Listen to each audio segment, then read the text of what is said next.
Hello guys, this is my second commentary now, yeah. It's been a while since my first because I've been kind of busy, but the guild managed to down Ragnaros like a week ago, so I'm pretty happy about that, and I managed to fraps like 90% of the fight. But this is after the nerf, so it's not as hard as it should be, but I mean, it's still an achievement that it's dead, and I think everyone's happy, including me. We ran this with 2 tanks, 3 healers, and 5 DPS standard setup. There's not really much to say about this phase. I'm not really doing the full tactics. Me and Mishma are just taunting off each other at 4 stacks. You can probably push 5 or 6 if you're good. But we just felt that we're going to play it safe, and you know, we wiped a lot on this, and we really did everything the easiest way possible. Well, recently on WoW, I've been gearing more of my DPS off spec than my main spec, which is not exactly what I'm meant to be doing, but I find Moonkin fuller than tanking, if I'm honest. And, like, yeah, I mean, I prefer the DPS role than the tank role, but the guild needs a tank, and I'm willing to do that. And as you can see, I'm not a bad tank. I do everything right, I think. I can't sit here and say that I'm like pro at this fight because I don't know everything about it. But I mean, this phase is easy once you've got the trap sorted and you've assigned a DPS to that.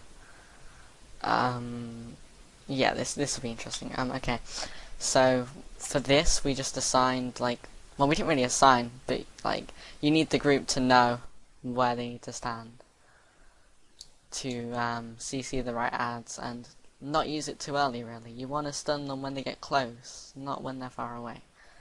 Because if any of them hit the hammer, you're probably going to wipe. And it's not the best thing, is it?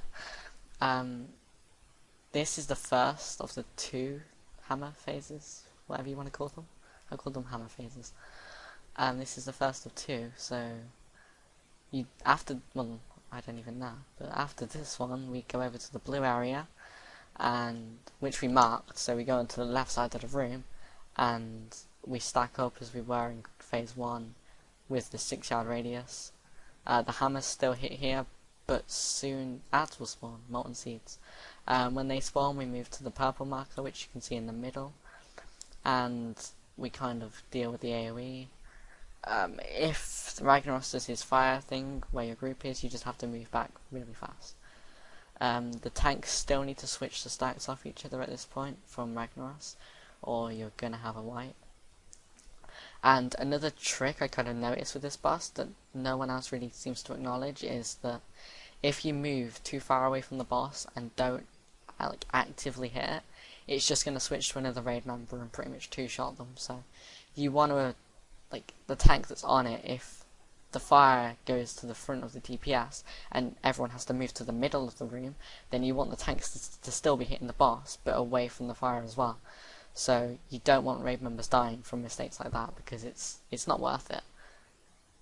Because all you have to do is repeat this over and over, and you get to phase 3, which I'll go into more detail with soon, and there's not really much to this fight like everyone seems to think there is.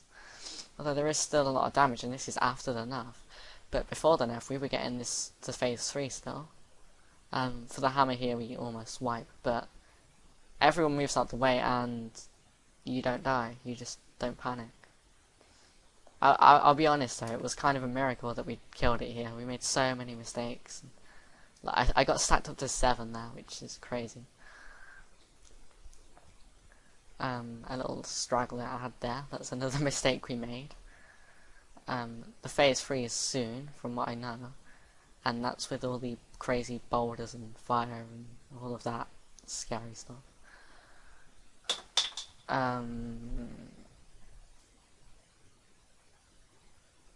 Another hammer coming there that we kind of don't fail on. This is honestly just a DPS right now. There's nothing that can even be said about this boss anymore, because it's so easy. It's been toned down so much, and that's kind of what I want to kind of talk about at some point, because the Firelands nerfs were needed because, let's face it, the top guilds had time to clear the content they wanted to clear.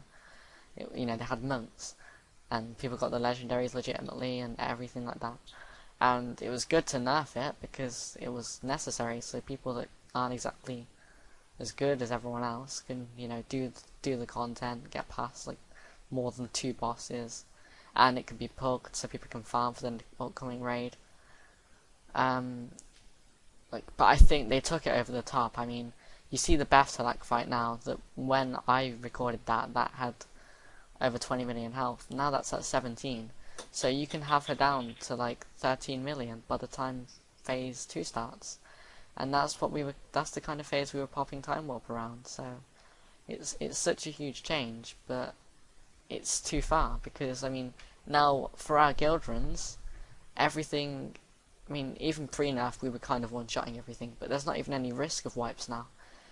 Everything is just easy. Like, the 4th boss, Gatekeeper, he feels like a trash pool now. He has moves that used to drop 90% of your health per attack, that now drop about 60. You can heal that up with like 2 healers, like using Holy Light. It's ridiculous. But it's not really something to get worked up about, because, you know, the new raid will come out soon. That's not going to be nerfed or tweaked or anything. It's going to be really interesting. A lot of lore. I mean, I'm looking forward to it. I don't know about everyone else. And about this phase, the first time we got to this, we thought it was going to be a kill, and everyone just panicked and hit all the boulders everywhere, and we just wiped. You can see this time that, well, there's not many up yet, but you can see this time that people aren't screwing up. We have everyone who gets one on them just kite it around the edge, away from the raid, and then as soon as you can't take any more, you just hit it. You can use speed buffs, you can use dash, you can use sprint, and you can kite around for longer. And all this phase is really about is prolonging the time you kite around for to as long as possible. And it's basically a kill, it's just a DPS phase. It looks like he has 11 million left, but he dies on 5 million, so he's actually on 6 million.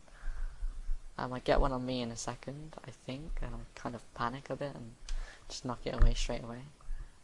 But it's not too bad. Yeah, at this point on Vent though, I mean, I'm not gonna lie, my heart was racing. I really wanted this kid, and I thought we were gonna wipe it. I'm not sure why I thought that. I guess confidence lacking.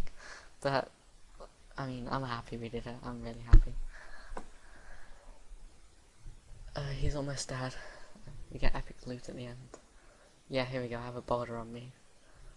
I do my best to kite it, but I'm kind of panicking right now. And a hammer comes down conveniently, which I think I dodge. Yes, I dodge. I'm good. And at this point, everyone was kind of cheering and happy. It was a good atmosphere on Vent. I don't know why I'm talking about Vent on a commentary, but you know. And there's the Firelands achievement, which you can see from the chat box I get quite happy about. I mean, everyone's happy. You get to see some epic loot. Thank you for watching this, and if you enjoyed it, feel free to subscribe, favourite, comment, do whatever you want.